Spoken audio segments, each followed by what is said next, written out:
So hello and welcome back. My name is Carlotta A, and today we're going to break down robot mobility by looking at holonomic versus non-holonomic vehicles. A holonomic vehicle has more freedom because if it's a wheeled mobile robot, it has 3 controllable degrees of freedom, and it has 3 degrees of freedom, which means that it can move in the X or forward direction. It can move in the Y, which is the left and right direction, and it can move in the theta, which means that it can rotate or spin. So it can move freely in the X, Y, or the spin direction or the yaw direction because it has omnidirectional or mechanism wheels.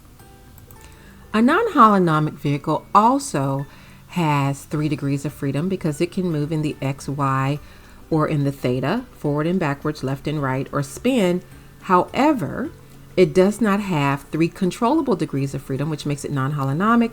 Because of the way the wheels are created, it has to do complicated moves in order to change directions. It has a more constrained, and so it is easier to control, but it's more complicated. Think about how a car has to parallel park, but mostly these are the ones that are used in educational robotics.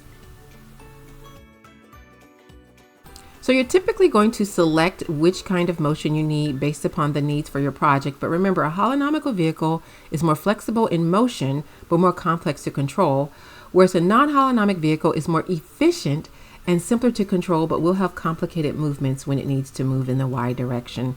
Please follow NoireSTEMinist and visit NoireSTEMinist.com to learn more, and stay STEMtastic.